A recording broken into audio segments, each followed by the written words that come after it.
I travel 300 days out of the year. I have over 8 million miles on one airline. I have over 1 million miles on 2 other airlines.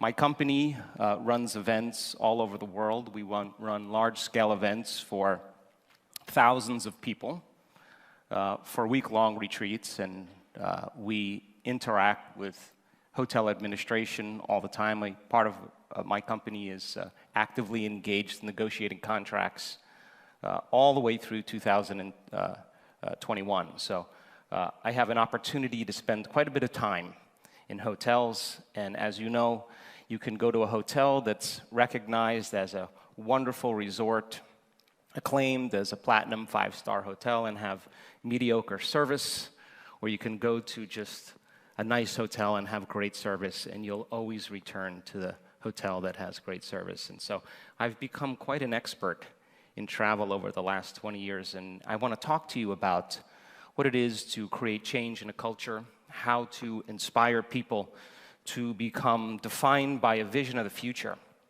instead of the memories of the past, and what does it take to truly change, and what is change, and why is change so hard? And over the last 10 years or so, my company has a research team, and we have done scientific studies on what it takes to truly change. Is there a formula that you can demystify the process? And that most people, they wait for crisis or trauma or disease or diagnosis or loss when they reach their lowest denominator, that they finally make up their mind to change. And my message is, why wait? That we can learn and change in a state of pain and suffering, or we can learn and change in a state of joy and inspiration. And we are literally in a new era right now. And this era is about information. And in an age of information, ignorance is a choice. We don't need a doctor, a teacher, a governor, a priest, a rabbi, a minister to gain information any longer. Because we have access to information, people are taking their power back. Technology affords us the ability to research anything we want to research. And every time you learn something new, you make new synaptic connections in your brain. In fact, learning is making new connections. And the Nobel Prize laureate Kandel in the year 2000 found that when people learn just one bit of information and they concentrated on it for an hour, they doubled the number of connections in their brain from 1,300 connections to 2,600 connections. But if they didn't review that information, if they didn't think about it, if they didn't repeat it over and over in their mind, those connections pruned apart within hours or days. So if learning is making new synaptic connections, then remembering is maintaining and sustaining those connections, keeping those connections in a long-term relationship. And this 4-day retreat is an opportunity for you to gain information, to retreat from your lives, and to break from the routine, mundane way that you do things long enough for you to begin to learn new information. And that information then begins to become installed in the circuitry in your brain. The question is, though, what do you do with that information? That if you can then take that information and apply it, personalize it, demonstrate it, initiate it in some way, if you can get your behaviors to match your intentions, if you can get your actions equal to your thoughts, if you can get your mind and body working together, you're going to have a new experience. An experience then enriches the philosophical circuits in the brain, laying down networks of neurons. And the moment those neurons string into place, the brain makes a chemical. And that chemical is called a feeling or an emotion. And the moment you feel like a leader, the moment you feel more unlimited, the more you feel gratitude from some experience, now you're teaching your body chemically to understand what your mind is intellectually understood. And we can say that knowledge is for the mind and experience is for the body. And in that moment, you are embodying the truth of that philosophy. And for one moment, your mind and body are aligned to a new destiny. And it is the environment and the interaction in the environment that actually changes genes. And we've measured this, that in 4 days, people can change their genetic expression if they begin to think differently, make new choices, do different things, create new experiences, create new feelings. They will change their genetic destiny. So then, in that moment, then, if you've done it once, or if you're training somebody to modify their behaviors, and they're able to do it once, then they should be able to do it again, yes or no? And if you can repeat an experience over and over again, you will begin to neurochemically condition the mind and body to begin to work as one. And when you've done something so many times that your body now knows how to do it as well as your mind, now it's innate in you. It's second nature. It's easy, it's familiar, it's automatic. You're beginning to master that philosophy. And so we have studied brains in change. We've done over 8,500 brain scans, and we now know there's a formula that you can teach people to change. We work with CEOs and companies all over the world, from Coca-Cola to Google to Sony to Cisco to Pfizer, in an interest to work with upper management to teach them a model of change. And when you change individuals, you can change a culture. So then, my interest then is to not only measure just the brain, but we also know that it requires 2 ingredients for a person to begin to make a significant change. Number 1 is a clear intention, a vision, an idea of the future. And when a person begins to select a new idea in the future, if they can begin to emotionally embrace what that future is going to feel like, because they're so caught up in their inner vision, they begin to feel an elevated emotion. An emotion like gratitude, an emotion like inspiration, an emotion like motivation. And you can actually measure what happens to the heart when this occurs. So then when a person starts feeling the emotions of their future in that instant, their heart begins to respond very differently. And we've measured this. The heart begins to become more coherent. It starts to beat in a more rhythmic pattern. And that by living by the emotions of fear and resentment and frustration and impatience actually causes the heart to beat out of rhythm. And people spend 70% of their time of their lives living by those stress hormones. And living in stress is living in survival. So the fundamental question is, can you teach people then how to create a more coherent brain? And can you teach them how to regulate their heart and be able to control how their heart responds? And our research shows that that's absolutely possible. And you don't have to be a Buddhist monk. You don't have to be a nun with 40 years of devotion. You don't have to be a minister, a scholar, an academic. That common people can learn how to do this. The side effect of this is that they begin to produce change in their immune system, changes in their gene expression. Diseases go into remission. We start to see people having very transcendental moments that begin to redefine who they are. So then a clear intention and elevated emotion allows the person then to begin to see a new possibility. The question is then, can they sustain that state? Now, your brain is organized to reflect everything you know in your life. Your brain is a record of the past. It's an artifact of everything you've learned and experienced to this moment. So most people wake up in the morning, and the first thing they do is they start to think about their problems. And those problems are memories that are etched in their brain. And those memories are connected to certain people at certain places with certain things at certain times. And the moment they begin to think about their problems, we could say that they're thinking in the past. Now, every single one of those problems has an emotion associated with them.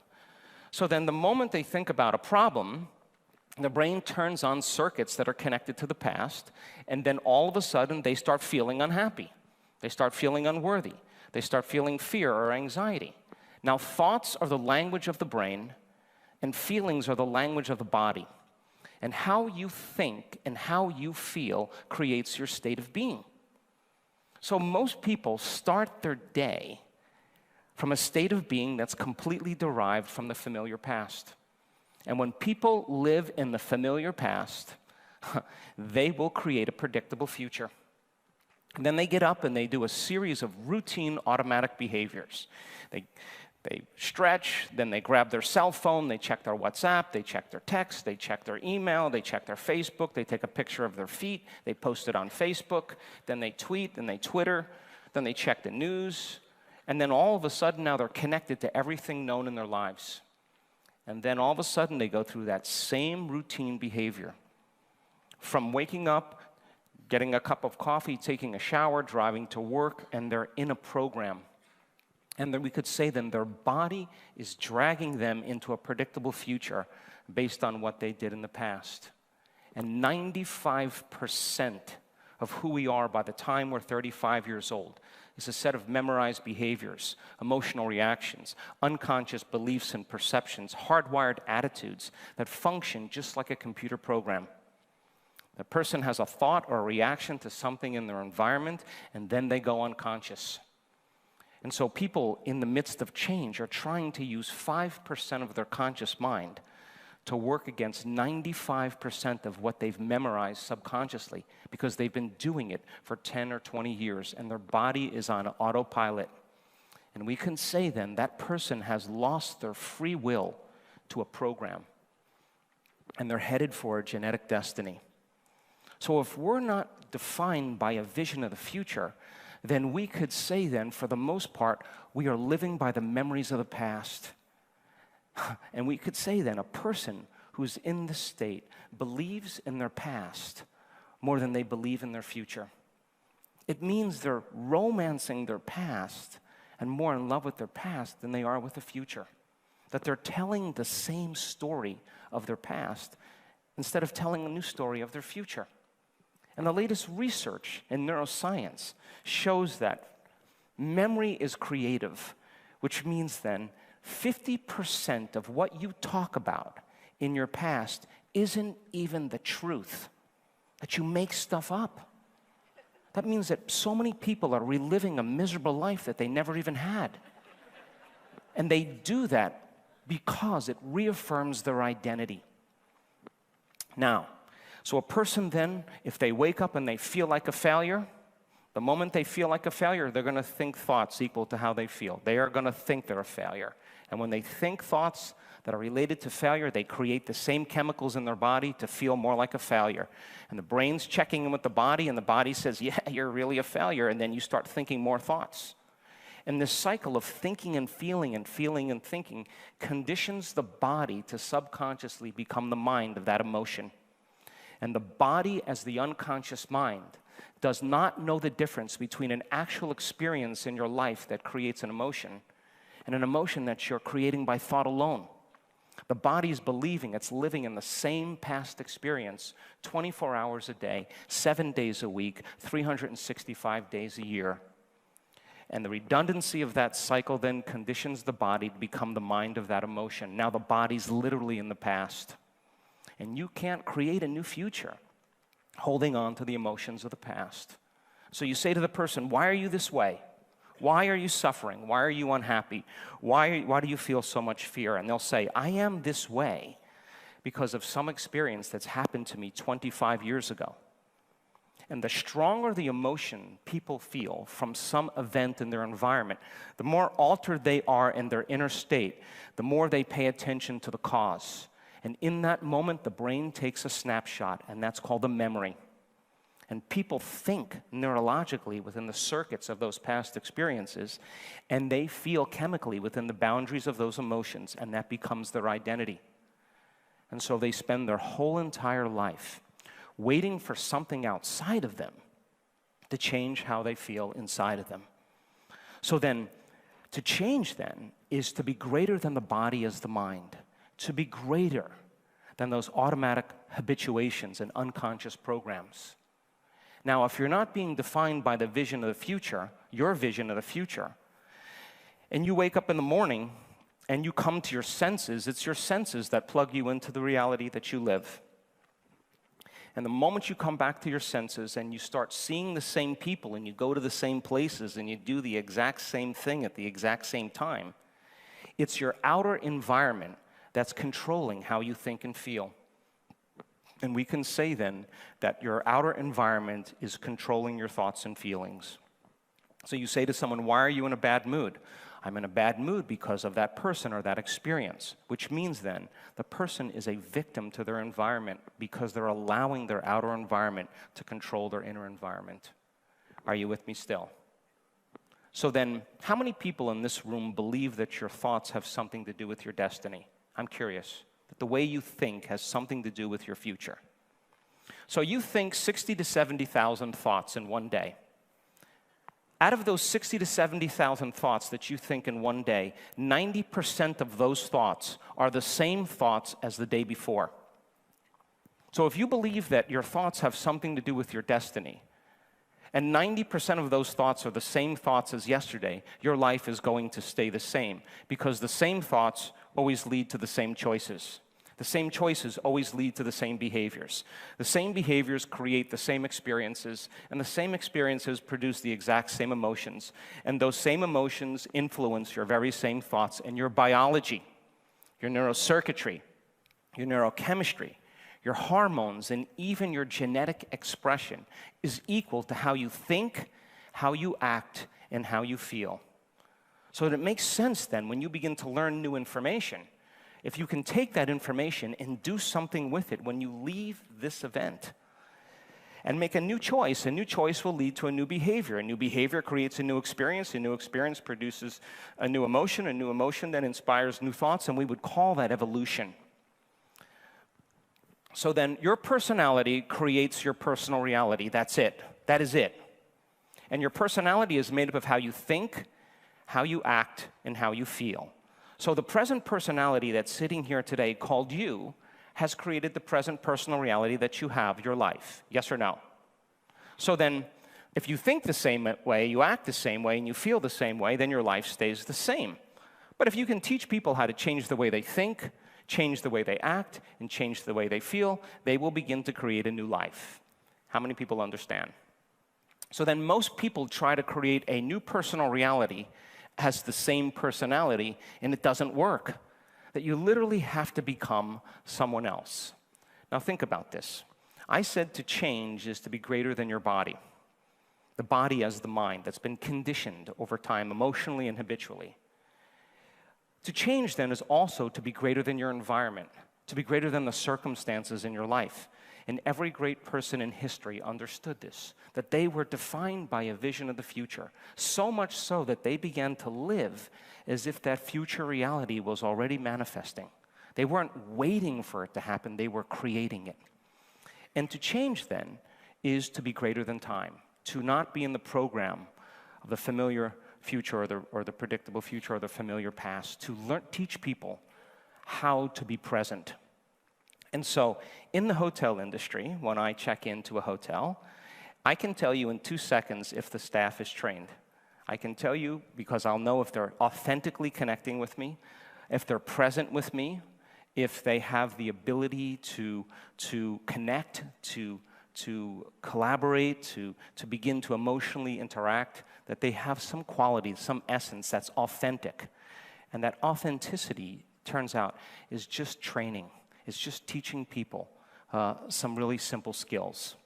So then when it becomes time to change, the hardest part about change is not making the same choice as you did the day before. And the moment you decide to make a different choice, get ready. It's going to feel uncomfortable. It's going to feel unfamiliar. There's going to be some uncertainty. You're not going to be able to predict the next moment. Now, most people say, well, look, I've suffered for the last 20 years. Today, I'm not going to complain, I'm not going to blame, I'm not going to make excuses, I'm not going to feel sorry for myself, no more self-pity, I'm just going to stop.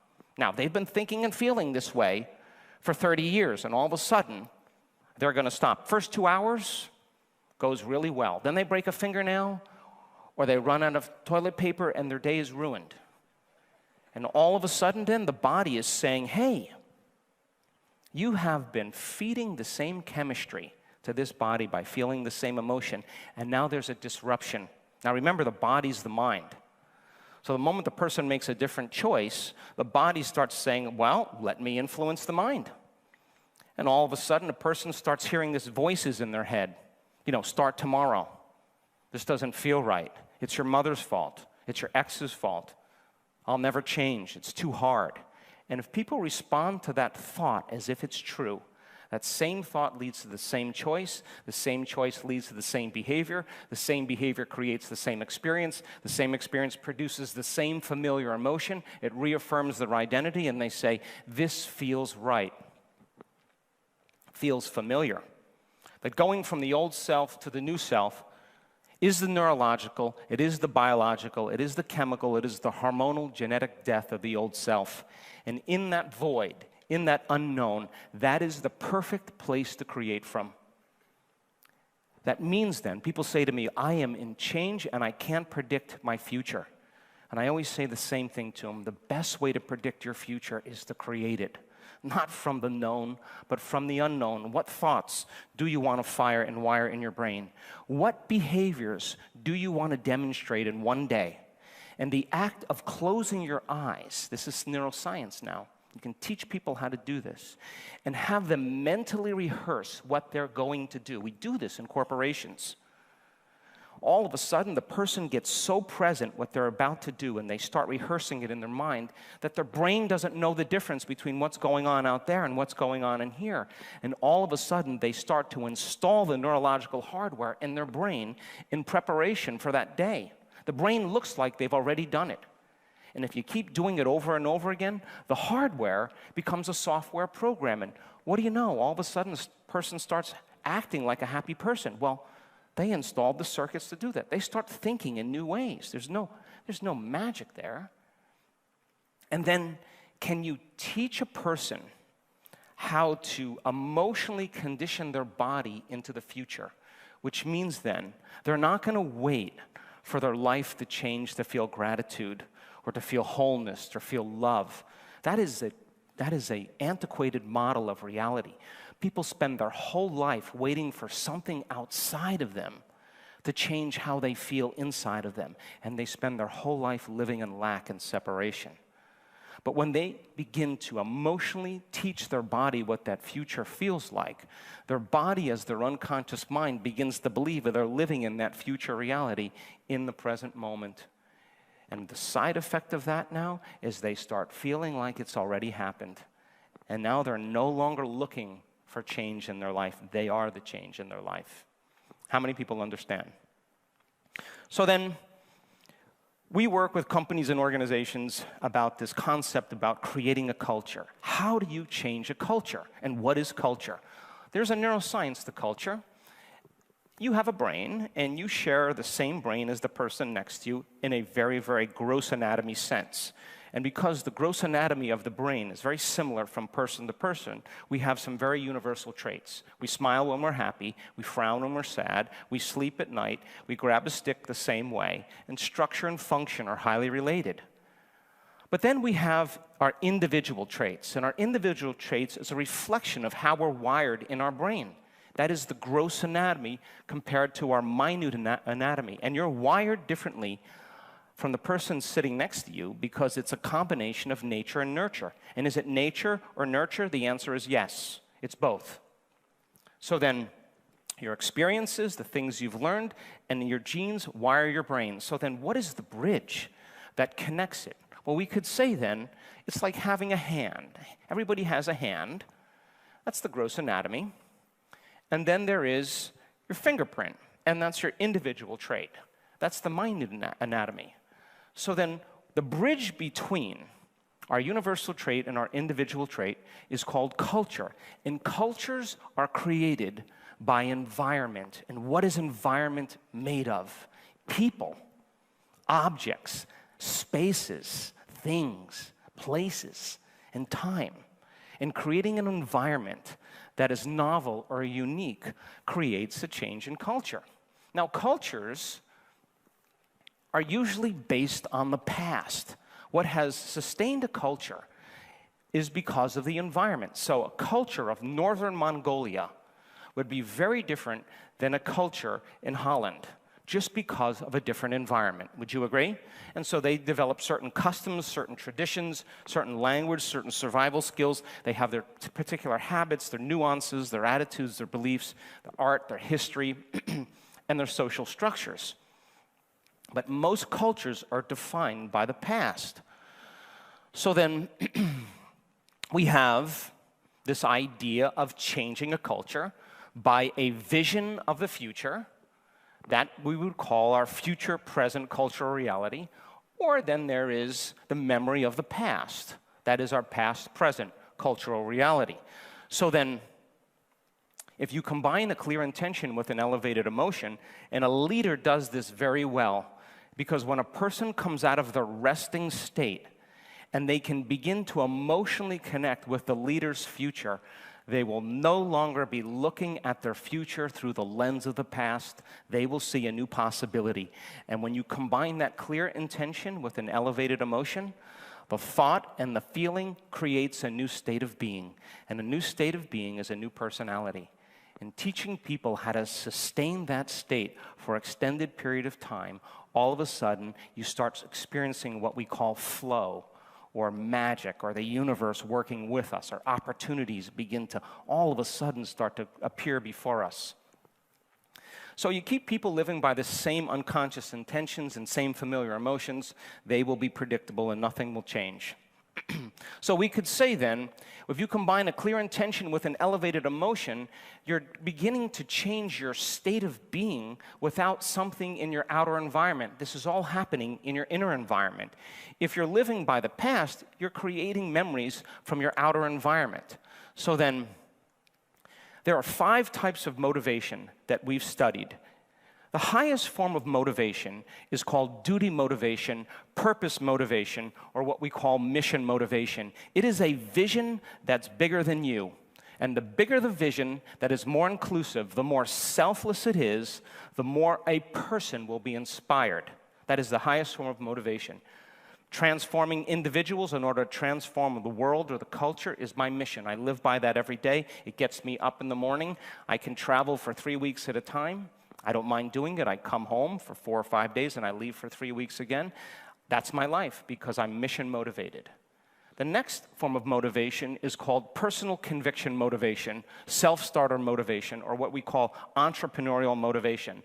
Not the highest form of motivation, but still a high form of motivation. And this is when people say, I'm going to do this because I said I'm going to do it. But people who have a mission motivation naturally have personal conviction. It falls right in line. The next form of motivation is called ethics motivation or morality-based motivation. This is good and bad, right and wrong, positive and negative. This is polarized. When the person is bad, they want to be good. When they're good, they want to be bad. And it's not a very high form of motivation, but a person who has mission motivation or purpose motivation, who has personal conviction aligning with it, they have a sense of ethics and morality. It just kind of falls into place. The next form of motivation is called ego-centered motivation or self-aggrandizement motivation. This is where people doing it for attention or fame or recognition. Not a very high form of motivation, but a person who's mission motivated, who has personal conviction, who has a sense of ethics, will naturally get attention or recognition. And the lowest form of motivation, check it out, is called money motivation. And it is the most selfish form of motivation. And we can spot that on a person a mile away. Would you agree? So now, what is mission, what is purpose, what is intent? The cute thing about this is that purpose or mission is ongoing. There's never an end to it. You could have a purpose to go east, and you will never run out of east. You could have a purpose to be healthy, and you will never run out of health. There's always more health to have. You could have a purpose to be wealthy. There's never an end to that, or abundance, whatever you want to call that. You could have a purpose to gain knowledge and information, and that's ongoing. So then, bringing a vision into reality means that we're grabbing from a world of possibilities and we have to bring it into the world of reality. That it starts with a thought, and when it ultimately manifests as matter. In quantum physics, it's called the wave function. The wave of the atom is really where possibility exists. The particle is the collapsing of that energy into materialism. The immaterial to the material, or we could say from a world beyond the senses to a world of the senses. So then, if you have a vision or a purpose, then the next thing to do is to set up goals in alignment with your purpose or your vision. And goals then help us to stay on purpose. And the more you are on purpose, the easier it is for you to maintain your goals. So then, if you work with a department, you work with sales, you work with management, you work with HR, whatever it is, if you can get a subculture of people aligning to a purpose, and then all of a sudden sharing similar goals, the outcome of that department, you will begin to create quite a bit of motivation and quite a bit of inspiration amongst that community. So here's an example. If you're in the United States, if you had a purpose to start in Los Angeles and go east, if you set up certain cities as goals along the way to get there, as long as you are heading east, those goals help you to stay on purpose. And all along, every goal then is proof that you're headed in the right direction. You could have a purpose to get healthy. And then there are certain behaviors and choices that you have to make in order to get healthy. These are specific goals that you would want to arrive at. It means that you would have to make some changes in the way that you do things. You could have a purpose then to become abundant or become more wealthy. You can start your own business the first year. You can hire 2 staff, buy a new vehicle, buy a new house, and then ultimately you can set a goal for making a certain amount of money. Same thing with knowledge. You can start off with getting an associate's degree, getting a bachelor's degree, getting a master's degree, getting a doctorate degree, doing research. Those goals are in alignment with purpose. Is this making sense to everybody? Space is another example. It's a great way to say that the exploring of adventure, the adventure of exploring distant planets and galaxies, as long as there is goals along the purpose, we reach our end. So then, what is the biggest reason then of why people lose their purpose? Well, there's 3 things, as far as I'm concerned, that make a person excellent as an individual. Number 1 is purpose. In my company, everybody that works for my company shares the same purpose as me. Because we work long hours, our events start at 6 in the morning, we go till 6 and 7 in the evening. We have 1,500 people in Bonn, Germany next week that we're running an event for. We got to be on task, we got to have everything in order. We have to be able to schedule, we have to be able to deal with challenges and problems, and everybody's got to share that purpose. The next thing in my company that is ultimately important is called competence. Competence means you're really good at what you do. You're skilled. If you have competence and you have purpose and you combine it with accountability, accountability is if you're asked to do something or you say you're going to do something, you actually do it. And if you can combine purpose, competence, and accountability, you will have excellence in an individual. And that excellence then is the person becoming what is called in biology autopoiesis or autopoietic, self-sustaining. The cell can take care of itself.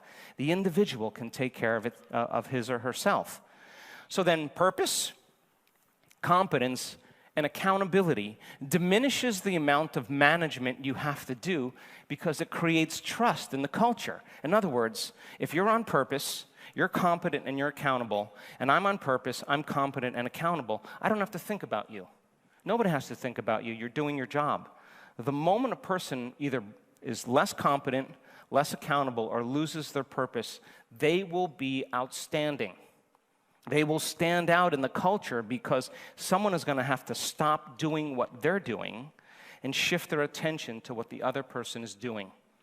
So then, running an Olympic-level team, I mean, we just ran an event in Vancouver and for 1,000 people 2 weeks ago, and the staff in that hotel were so purpose-driven, so competent, so accountable. We had so much fun. The event was so easy because they connected, they went the extra mile, they knew how to be authentic, they knew how to serve in a very selfless way, they knew how to come from their hearts, they were trained really well. And so we didn't have to do anything except focus on our community, on the people that were at our event, and it makes it so inviting to return. So biggest reason then why people lose their focus is because of stress. Living in stress is living in survival. And stress is when your brain and body are knocked out of homeostasis. The stress response is what the body innately does to return itself back to normal. Now, all organisms in nature can tolerate short-term stress. The deer is being chased by a pack of coyotes. The moment the deer sees the threat or the danger in her outer environment, she switches on a nervous system called the sympathetic nervous system. And the sympathetic nervous system is going to mobilize 100% of the body's resources and vital energy to survive in that environment. It's not going to go 50%, it's not going to go 30%, it's going to go 100%. So then when you begin to turn on that stress reaction, the body and the brain get an arousal of energy, a rush of adrenaline, and the rush of adrenaline wakes the brain and body up. And people become addicted to this rush of adrenaline, and now they need the people and the problems in their lives to reaffirm their addiction to this emotion. They need the bad job. They need the bad relationship. They need the difficult situation in their life because it makes them feel something. That means then they become addicted to the life they don't even like. So check it out. The moment you perceive a threat in your outer environment, you turn on that nervous system called the fight or flight nervous system. There's a pattern recognition in your thinking brain, that yellow part of the brain, that signals another part of the brain, that's where the sympathetic nervous system is, to begin to change your internal environment. The signal goes all the way down to the witless adrenal glands, and all of a sudden there's a release of adrenaline. And the release of adrenaline now causes very strong physiological changes in the brain and body. Pupils dilate, you got to see better. Salivary juices shut off, not a time to eat lunch. Heart rate increases, respiratory rate increases, and blood is sent to the extremities. And now the body is prepared to do battle, to run, to fight, or to hide. How many people understand? You've felt this, yes? And in that state, you're in survival. But what if it isn't a lion? What if it's your mother-in-law? And now you're reacting to the same conditions in your environment because you've had some past experiences with your mother-in-law. What was once highly adaptive becomes very maladaptive. Because when you turn on the stress response and you can't turn it off, now you're headed for disease. Because no organism in nature can live in emergency mode for an extended period of time. How many people are with me? Does that make sense? And people spend 70% of their time then reacting to something in their life just to reaffirm those emotions. Well, check it out. Because of the size of the human neocortex, we can think about our problems, and we can turn on the stress response just by thought alone. You know what that means? If those hormones of stress are addictive, and you can turn on the stress response just by thought alone, people become addicted to their own thoughts. And if it's a scientific fact that the long-term effects of the hormones of stress push the genetic buttons and create disease, and you can turn on that stress response just by thought alone, that means that your thoughts can literally make you sick. Begs the question then, if your thoughts could make you sick, is it possible then that your thoughts can make you well? So we took a group of people, 120 people, just like you, and we had them trade emotions like anger, fear, hostility, aggression, competition, jealousy, envy, all those survival emotions, depression, hopelessness, powerlessness, just for an elevated emotion like gratitude, a heart-centered emotion. And we had heart rate monitors on them to make sure that they were feeling those emotions. We measured their cortisol levels at the beginning of 4 days. We measured another chemical called IgA, immunoglobulin A, your body's primary defense against bacteria and virus. It's better than any flu shot. It is your body's natural flu shot, and it works better than a flu shot. As stress hormones go up, guess what happens to IgA? Goes down. If you're mobilizing all this energy for some threat in your outer environment, there's no energy in your inner environment for growth and repair, for long-term building projects, and the immune system is compromised. So we said, let's trade those emotions for an elevated emotion. We'll have you do this just 10 minutes a day, 3 times a day for 3 days. And then we're going to measure your IgA levels and your cortisol levels. People's cortisol levels went down about 17%. That's pretty good. But their IgA levels went up 50%. Now, if a pharmaceutical company found a drug that was strengthening your immune system by 50%, It would be on every television commercial. And yet, your nervous system is the greatest pharmacist there is. So teaching people how to do that begins to make dramatic changes in their body and in their health. So if your thoughts can make you sick, then it makes sense that your thoughts can make you well. Now, after you have an emotional reaction to someone or something in your life, there's a refractory period of chemical change. You're altered in some way. Now, an experience usually does that, and if you don't know how to control your emotional reaction, and you allow that emotional reaction to run for hours or days, that's called a mood. What's wrong with you? Oh, I'm so glad you asked. I'm in a mood. Why are you in a mood? Well, this thing happened to me 5 days ago, and I'm having one long emotional reaction. You keep that same refractory period going on for weeks or months, that's called the temperament. Why is he so angry? I don't know, let's ask him. Why are you so angry? Oh, I had this thing happen to me 7 months ago, and I'm memorizing my emotional reaction. You keep that same refractory period going for years on end. That's called the personality trait. And most people's personalities are based on the past. Teaching people how to shorten the refractory period of their emotional reactions is one of the greatest things you could ever do, and it's called emotional intelligence. We were working with Gallo Vineyards a couple of years ago, and I was sitting with their upper management. They want to be a Fortune 100 company. And so I said to the team, so what have you guys done to change your culture?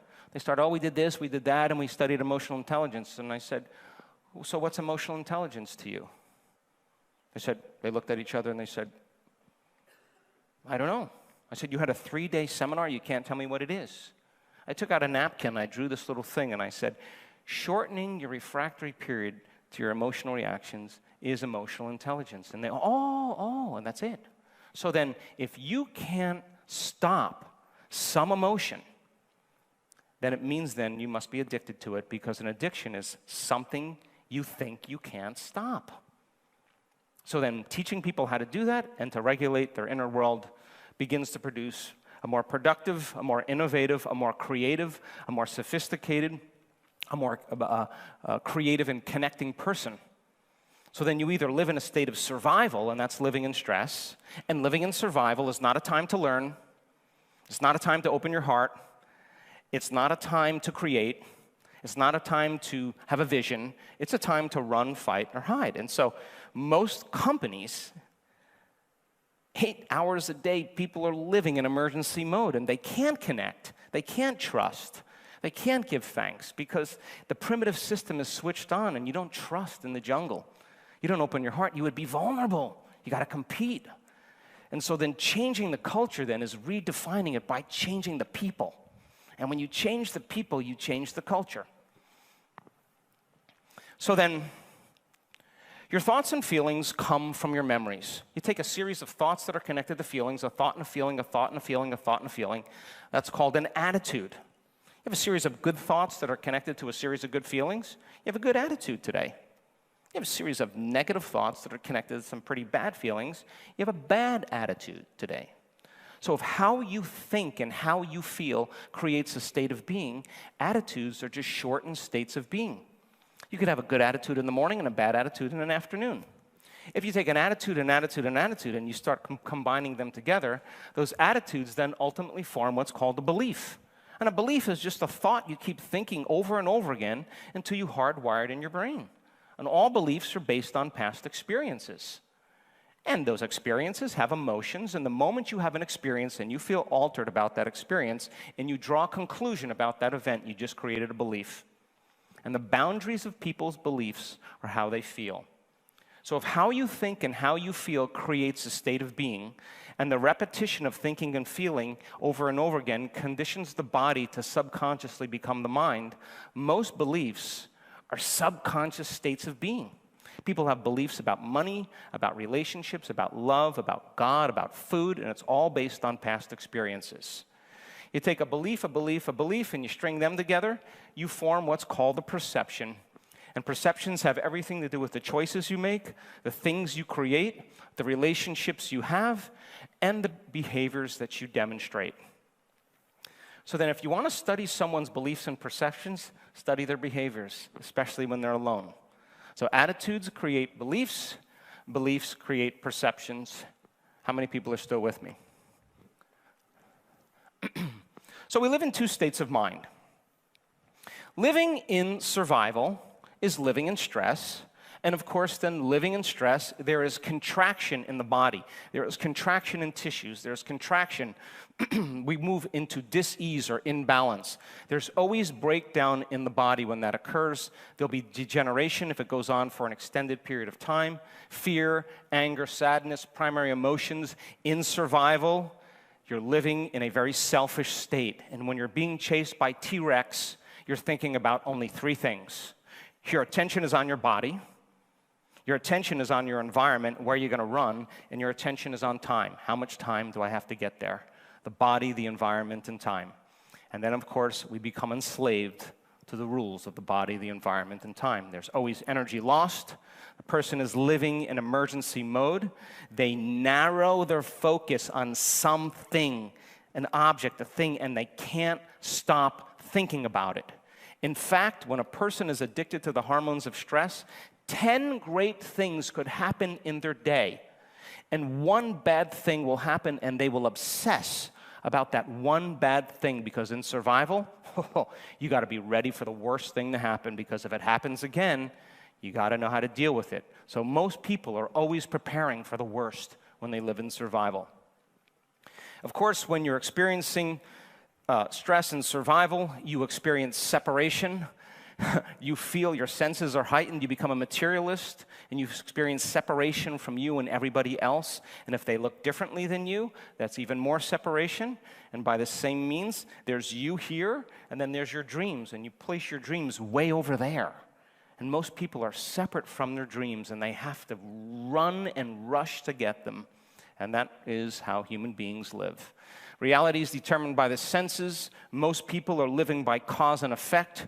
They only see limited possibilities because they're predicting their future based on their past. There is incoherence in the brain. We've measured this thousands of times. There's incoherence in the heart because you're stepping on the gas pedal and you're stepping on the brake at the same exact time, because you're not running, you're not fighting, you're not hiding. You're sitting there in those chemicals and not knowing what to do with them. So then, most people cling to the familiar and cling to the known, because the unknown in survival is a very scary place. So most people then spend their whole lives wishing, wanting, trying, hoping, praying, and nothing ever changes. Now, living in a state of creation, there will always be homeostasis. There will be expansion. We've actually measured the electromagnetic field around people's bodies. When they start feeling gratitude, there's an expansion of energy. There's a release of energy. The body goes into anabolism, or what's called tissue repair. There's health, there's regeneration. The elevated emotions of love, joy, trust, knowing, gratitude, those are selfless emotions. This is where people serve the best. This is where they truly serve the best, the ones that are heart-centered. And turns out you can teach that. And we have research to show that whether you're young, whether you're old, whether you're sick, whether you're healthy, whether you're a vegetarian, whether you're not, whether you're successful, whether you're poor, it doesn't matter. You can teach a person how to create this type of coherence. Now, when a person's in a state of creation, they have no attention on their body. They have no attention on their environment. They don't even be thinking about time. They're transcendent of their identity. That is the moment now, that transcendental moment where they're in the creative state. And living in creation is when you forget about yourself. That is the moment you're truly creating. Of course, there's growth and repair in the body. We tend to go from a narrow focus to an open focus. Open focus means you're no longer focusing your attention on an object. You're aware, your awareness opens, and we now know that if you teach a person how to open their awareness and you measure their brain, we've done this thousands and thousands of times, the brain gets highly integrated, highly organized, more whole. And when the brain is working right, you're working right. And when your brain isn't working right, you're not working right. And when you're living in stress and you're trying to predict and control everything in your life, and you're shifting your attention from one person to one problem to one thing to one place to another person to another problem, Every one of those elements has a neurological network in your brain. And the arousal of those stress hormones combined with switching attention creates a very incoherent brain. And that person's narrowing their attention on knowns. And if you teach them how to do the exact opposite, it's the formula where the brain starts to synchronize. And what syncs in the brain links in the brain. And all of a sudden, the person starts feeling more like themselves. Of course, they feel more connected. They're interested in a reality beyond their senses because they're in the creative state. Now they're no longer living by cause and effect. They feel like they're causing an effect. They start seeing new possibilities. The brain and heart become highly coherent. And then they're craving the unknown. They're not shrinking from it. They want the adventure. And this is when the magic starts to happen. So check this out. People all of a sudden make a different choice. They head in the wrong direction. They're no longer on purpose. It started with a thought. That thought led to a choice. That choice led to a behavior. That behavior created an experience. And that experience produced an emotion. And now the person has lost their sense of purpose and forgot about their goals. And they return back to the old self just for the familiar feeling of the old self. Of course, you can do the same thing when it comes to staying healthy. We've all done this. You make a different choice because you had a different thought, a familiar thought that led to the same behavior, the same experience, and the same feeling. So now, you have three brains that allow you to go from thinking to doing to being.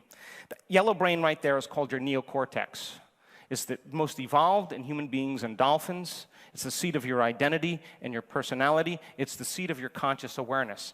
Underneath that brain, right in the middle, is called the limbic brain, or the chemical brain, or the emotional brain. And that red brain, then, is the subconscious brain. Now, your brain is made up of 100 billion neurons. The number of connections on the average neuron is about 40,000 to 10,000 connections. If you took a scoop of gray matter the size of a grain of sand, you would have 100,000 neurons in it with over 1 billion connections. Those neurons aren't two-dimensional, they're actually three-dimensional. They communicate in an X, Y, Z axis in all directions. So then, learning is making new synaptic connections. If you learned anything today, this is what happened in your brain. Well, he's kind of talking fast. I think I'll pay attention. Oh, now I understand. That's learning.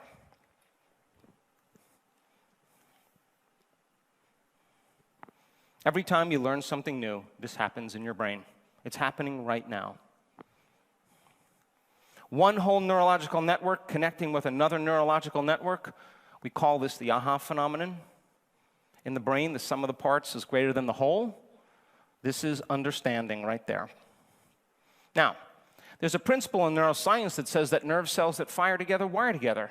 The more you think the same thoughts, the more you demonstrate the same behaviors, the more you create the same feelings and emotions, the more you assemble new circuitry to reflect it. And so then if you keep firing, you keep wiring, all of a sudden you form what's called a memory.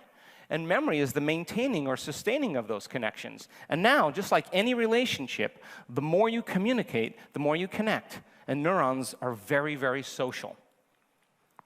How many people are with me? Does this make sense? So then, if you get enough neurons beginning to connect with one another, you form what's called a neurological network, or a neural net.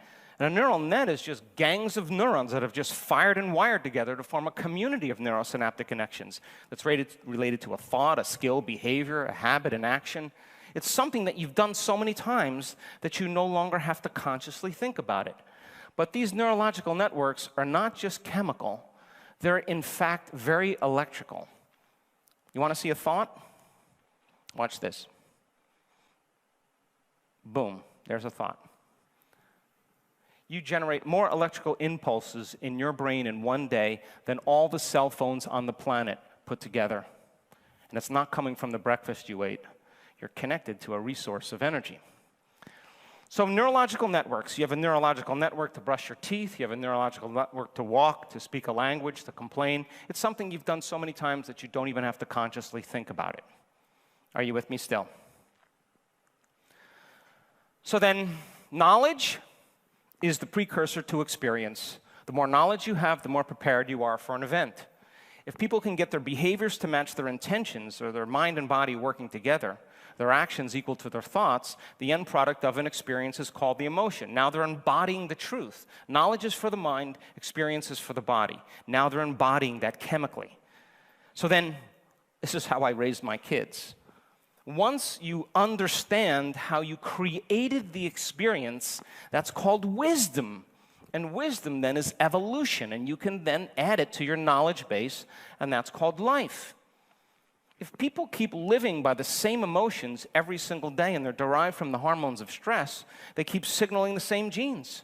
And genes make proteins, and proteins are responsible for the structure and function of your body. And the expression of proteins is the expression of life. And I don't care if you have the most vegetarian, organic, food-combining diet. If you're living in fear your entire life, it is the fear that's downregulating the gene. Change that, and all of a sudden, the body takes that information from the environment of the cell and begins to make new proteins. So when you have an experience enriches the circuits in your brain. Once those circuits are enriched, the end product of an experience then is when that limbic brain begins to make a chemical or an emotion. Now the chemistry is reaching the body, not just the mind. It's no longer philosophical. It's becoming very real. And there's what's called a neuropeptide that begins to signal hormonal centers, and you feel uplifted.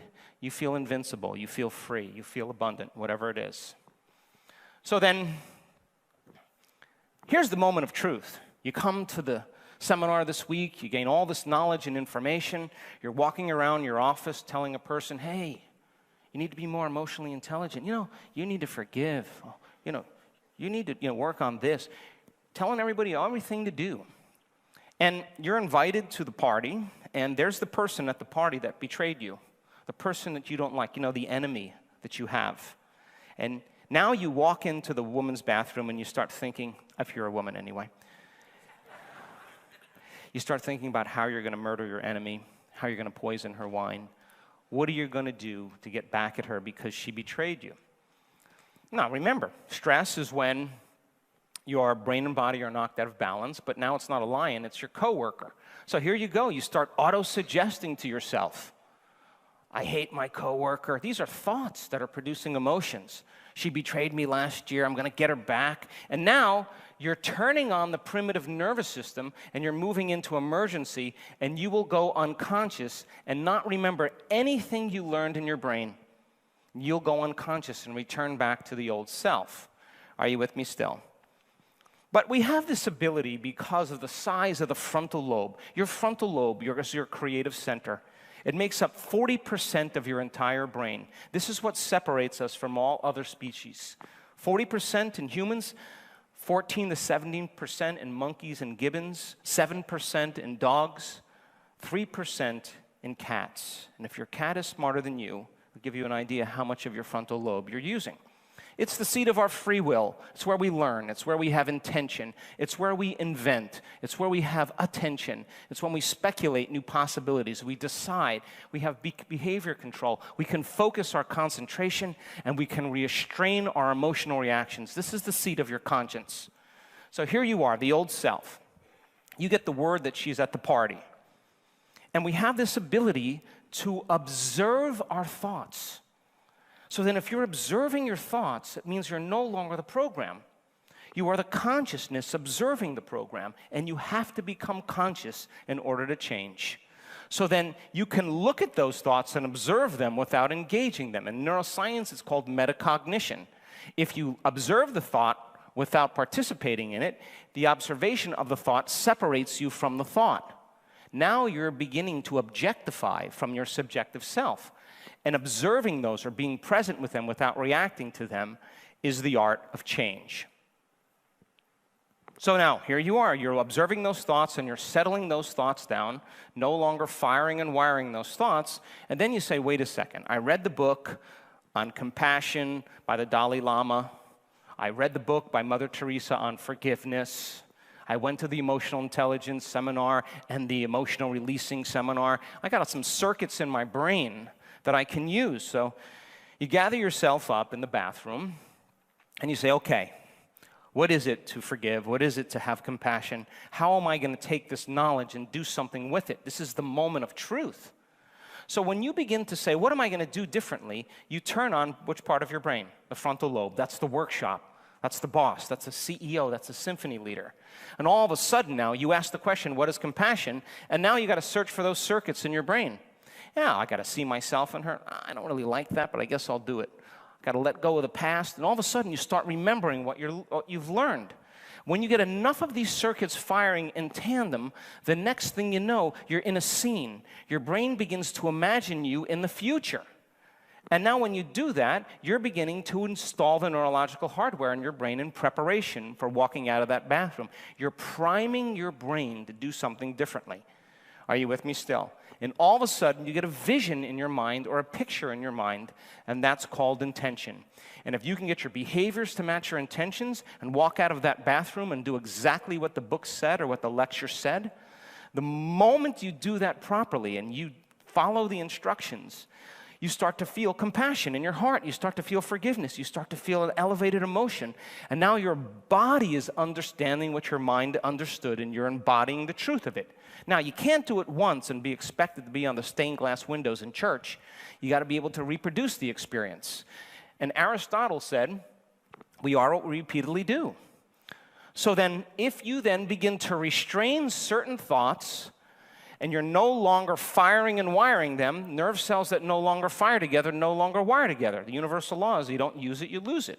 We call this the science of changing your mind or throwing out the mental trash. Here we go. Here's the new thought called I want to be compassionate.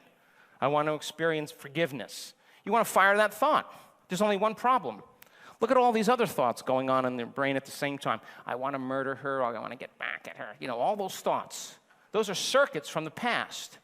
But we have this ability as human beings. It has to do with our attention and our will.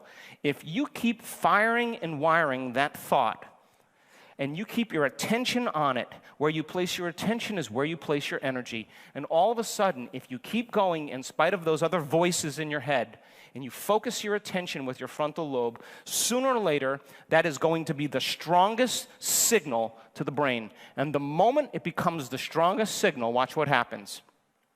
The strongest signal now begins to cause this neuron to want to glue to the remaining neurons. So now the blue one is the strongest signal, and the brain has to begin to make a connection and glue it. Now, the thought travels in that direction from the top to the bottom, but you see the purple there? That's the glue. But there's only a certain amount of glue to go around in the brain. So if we're going to glue this circuit, it starts stealing the glue from the neighboring circuits. And all of a sudden then, as you start to glue this circuit, you begin to prune the circuits of your past. There goes the thought of murdering her. There goes the thought of your past. There goes the thought of getting back at her. There goes your anger. And the only thought now that's traveling is called compassion. And in neuroscience, this is called pruning. And this is the process of change. So then, this is what it looks like in real time. Unhooking from the old self, reconnecting to the new self. And it happens in a matter of seconds. So if you keep doing it over and over again, Aristotle said, we are what we repeatedly do. Excellence there is not an action, but a habit. So we start out unconsciously skilled, then we become consciously unskilled. You know, when you learn that you don't know, I tell my kids, you need at least one of these a day. Now you know that you don't know. If you begin to expose yourself to information, you begin to train, you begin to apply, you can reach a certain point where you'll become consciously skilled. This is where most people stop. But when a person begins to master something, they've done it so many times now, they're unconsciously skilled. They no longer have to consciously think about it. It is a way of life. It is who they are. It is innate in them. So then, the process of change is unlearning and relearning. It's breaking the habit of the old self and reinventing a new self. It's pruning synaptic connections and sprouting new connections. It's unmemorizing emotions that are stored in the body and reconditioning the body to a new mind and to a new emotion, to unfire and to unwire, to refire and to rewire. It's literally to lose your mind and create another one. It's becoming familiar with the old self, so familiar and so conscious of the old self, you won't go unconscious to it again, and becoming familiar with the new self. And the word meditation The translation of that word means to become familiar with.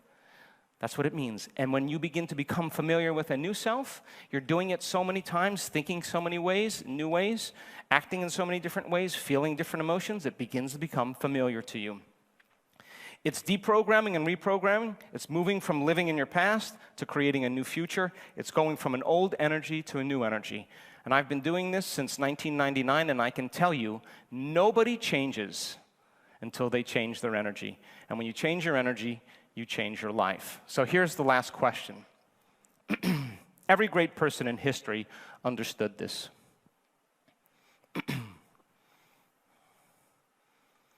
Can you believe in a future that you can't see or experience with your senses yet, but you've thought about enough times in your mind that your brain is literally changed to look like the event has already occurred?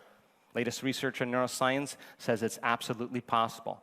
And can you begin to emotionally embrace a new future reality before it's made manifest? And begin to experience that emotion to such a degree that your body, as the unconscious mind, is beginning to believe it's living in that future reality in the present moment. And you're beginning to change your genes to look like your body has already experienced it. The latest research in epigenetics says it's absolutely possible. Now think about this. If your brain and body are physically changed ahead of the actual experience, you just move from living in your past present reality to living in your future present reality. In fact, you're living ahead of time. When you successfully apply this new paradigm, your brain and body are no longer a record of the past, but now a map to the future. And to live by this law is to live by the quantum law of reality, which says, when you change your mind, your life changes. Thanks for listening today.